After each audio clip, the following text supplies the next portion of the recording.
Jesus knew he would fulfill every promise, every Old Testament prophecy, and was coming down to the final week.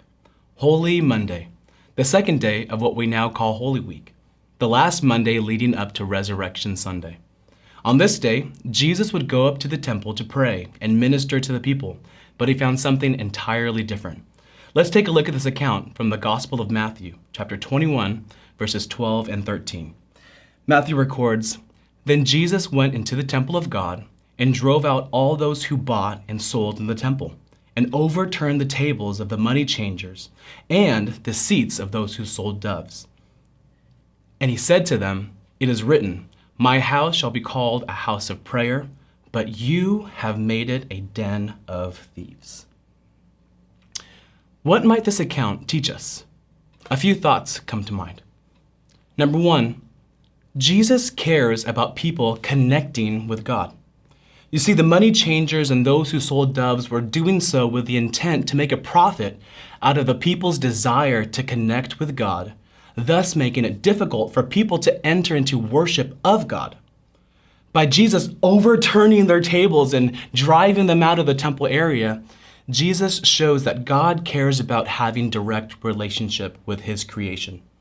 This is no doubt a foreshadow of what the cross would accomplish for us. Secondly, this account shows us the intent for the temple of God. Jesus quotes from Isaiah 56 and shares that his house was to be called the house of prayer. I love this because after the resurrection, the Apostle Paul would later write that we as believers are now the temple of God. This means that we as living temples don't need to go to a specific place to pray and connect with God, but we can go wherever we want and have continual connection with God through prayer. This also reminds me that as temples, we should be places where others can receive a touch of God's presence. Number three, lastly, we can learn that Jesus should have the right to overturn tables wherever he desires in our temples. Jesus, as Lord over our lives, means that we are surrendering everything over to his control, and that in everything, he is the master.